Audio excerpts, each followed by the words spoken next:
I'm excited to chat about my horror bingo TBR. This is a bingo board put together by Sarah from Wicked Reading. This is the second year. It runs from October 1st to September 30th. So you have a full year to complete everything. I participated last year and I think I did complete my full TBR. Maybe not the ones I initially set, but I did complete all 25 prompts, and I plan to do that again this year. So we are going to chat about 25 books that I would like to read within the next year. I have a book picked for each of the prompts. For now, I am just doing the standard mode, but a lot of these do fit for the hard mode. And if I complete the regular mode and then I realize that like, oh, if I read 3 more books, then I will complete hard mode, I will switch those out later. So here's the bingo board. We are going to go through all the prompts and fill it in with my TBR. For a book published in 2025, I will be reading Breathe In, Bleed Out by Brian McCauley. I read Candy Cane Kills Again, Curse of the Reaper, and really enjoyed all of them, so I'm excited for this one. In this, we are following Hannah, who has been running from her demons ever since she emerged from a harrowing wilderness trip without her fiance. No one knows what happened to him, but I guess it's assumed that she is the killer, and she would like to keep it a secret what really happened. And his ghost is haunting her with vivid waking nightmares that are ruining her life. And then her friend group gets an exclusive invitation to a restorative spiritual retreat in Joshua. She reluctantly agrees. Then a mysterious killer starts to pick them off one by one. For mixed media, I am going with Feeders by Matt Serafini. I read and enjoyed Under the Blade, which is a slasher cult book, so I wanted to pick this one up. The tagline is "Get What You Deserve," and there's a video depicting the brutal murder of a former classmate leaking online. Our main character decides to look at it. She also wants to be an influencer, and this app that this video is circulating on seems like the way she's going to get there, but you're not allowed to talk about this app to the general public, I guess, because this app primarily rewards the worst in human behavior. And we are watching her see how far she is willing to go to get what she wants. This one does just have one form of mixed media, I believe. Okay, so there's DMs and texts. Those are technically 2 different, right? I don't know if there's anything else, but they did come up as texts on the page, kind of like on the cover. For indie/self-pub, I'm going with The Extra by Annie Neuenbauer. This is from Shortwave Press, which is a small horror imprint. They have just been picked up by Simon & Schuster, but not yet. And this one was not published under that, so I'm counting it. And in this one, 10 people head out on a backpacking trip. They go and they set up camp, and it turns out there's 11 of them, and everybody seems to know who everybody is, but they know that they left with only 10 people to start. So they have to figure out who the extra is. This is a very short book, and I have not read from this author previously if I decide to do hard mode. Then we have a paranormal book. For this one, I'm going to be reading House of Shadows by Darcy Coates. I think that Darcy Coates is a pretty easy pick for me for anything paranormal. I think this is a duology. She'll never escape its shadow. Disaster bankrupts her family, and then a wealthy stranger asks her to marry him, and she decides to do it, but to do that she has to move to this manor in the middle of nowhere. Could not be me. And then it's a haunted house story within that. The second one is House of Secrets, and I have this one on my TBR, so I wanted to get to it. For Stolen from Another TBR, I went through the books that people had added on the Storygraph Challenge and picked one.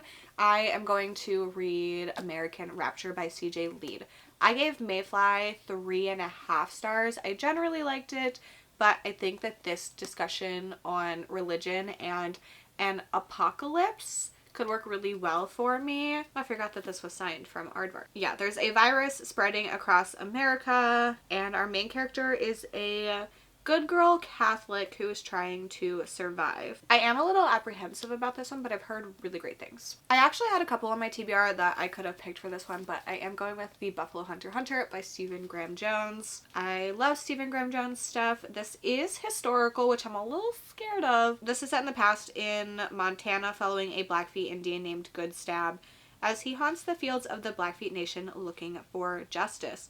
Oh, I forgot. Yeah, this is diary entries. Oh my god, he has so many books.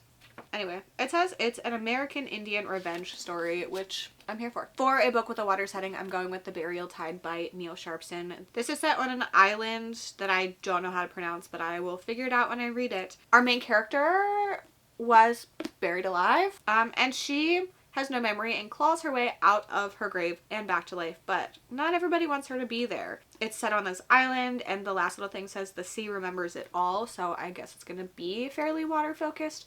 I think it's gonna be so weird, and I loved Knock Knock Open Wide, so I'm excited for this one. For a book with a horror movie element, I struggled a little bit because I've read a lot of them, but then I realized there were two that came out recently that I was interested in. I think I talked about both of them in my new release videos that I do every month. So for this one, I'm going to read Smile for the Cameras by Miranda Smith. I'm looking some of the people that I follow, it shows me their ratings on the story graph. There's a 1 star and then a 4.5, so a wide range of feelings about this book. An actress desperate to reclaim her fame must survive the real life plot of the horror movie that made her famous in this psychologically twisted locked room thriller influenced by 90s slasher films. Sounds very fun. To spell ghost or scare on the cover, I decided to go with one that I could spell both on, and it's because it's a very long title. So I'm going to be reading The Autumn Springs Retirement Home Massacre by Philip Fracassi.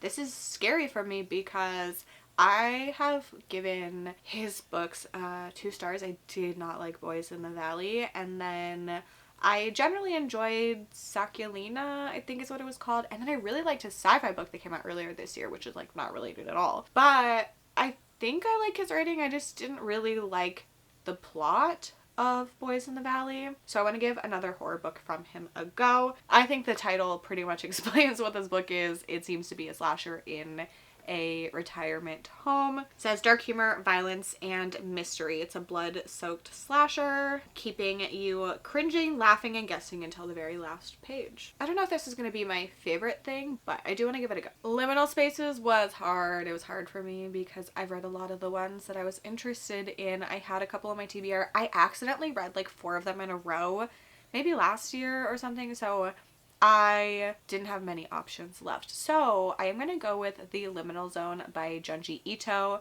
I really love a lot of Junji Ito stuff, and it has been a while since I have read some, so now is the time. This says, after abruptly departing from a train in a small town, a couple encounters a weeping woman, a professional mourner sobbing inconsolably at a funeral.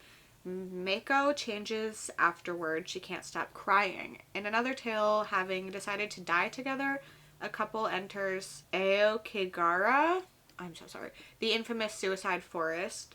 What is the shocking torrent they discover there? Okay, so this is 4 stories that have to do with liminal zones and what destiny awaits them after the screening. Interesting. For a library book, I have Beta Vulgaris by Margie Sarsfield. This is gonna be interesting. Elise and her boyfriend are trying to get a paycheck from a sugar beet harvest to cover their apartment in Brooklyn. And then she starts to notice strange things, threatening phone calls, a mysterious rash, and snatches of an ominous voice coming from the beet pile. Every time I read that, I laugh. And then her boyfriend and other coworkers are vanishing, and she is left to figure things out on her own and what, I guess, the beets want from her. It discusses class, trauma, consumption, and redemption. For a book picked by chance, I am going to, I guess, promote a series that I do on my channel. It's called Spin the TBR, where every book on my physical TBR gets put on a spinner wheel and I spin them and read whatever comes up. So for this one, I'm going to count whatever comes up first that isn't already on my TBR from that series.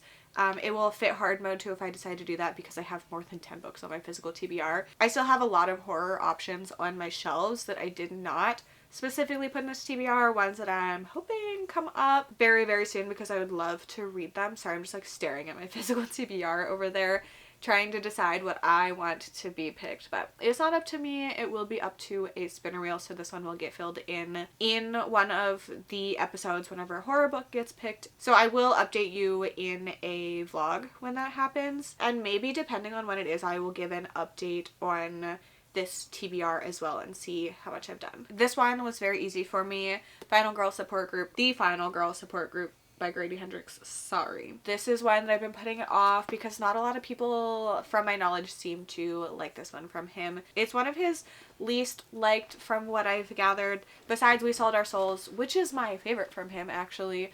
So I should not be putting this one off, but I'm a little bit scared. For hard mode, this does need to be the first book you complete, and guess what? I actually started it.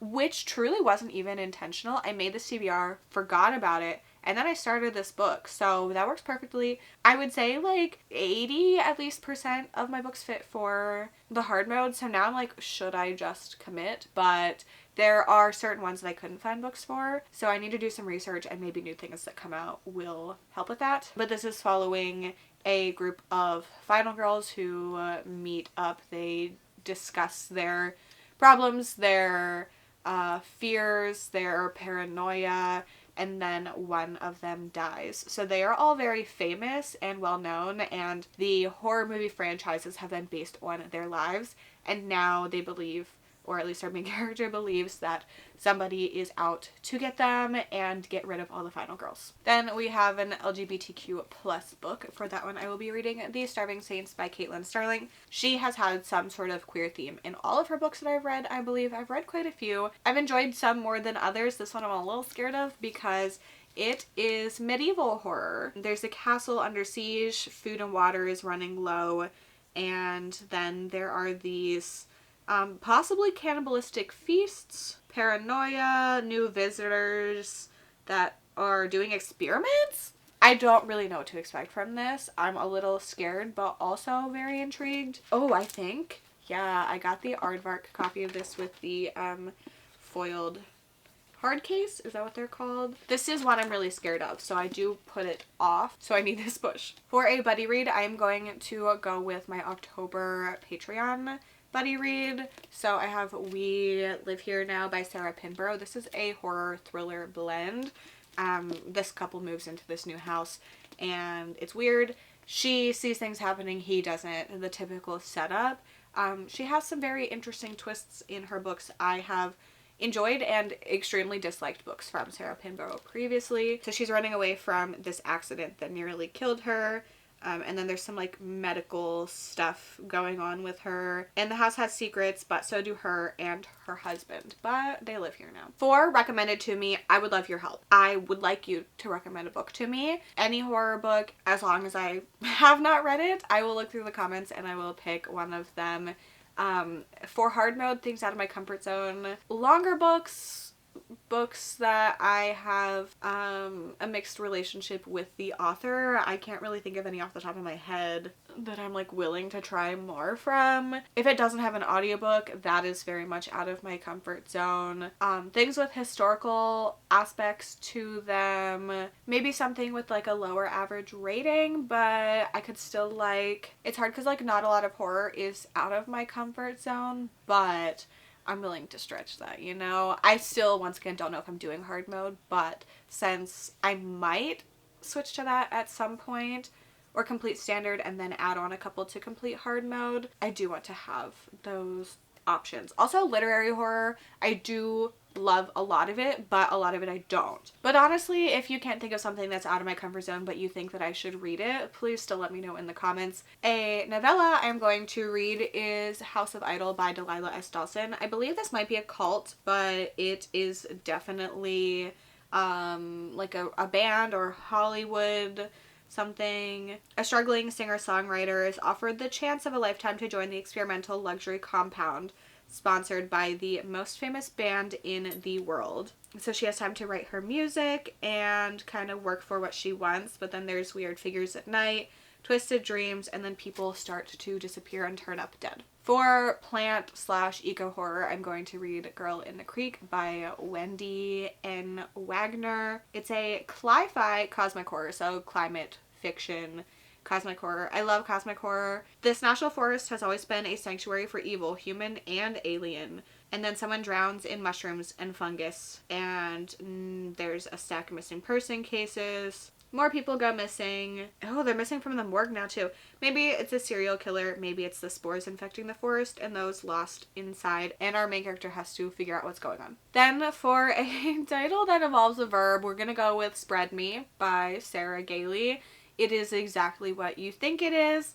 I am aware that this is erotic horror, but not in like a sexy way, like a clinical sci-fi way.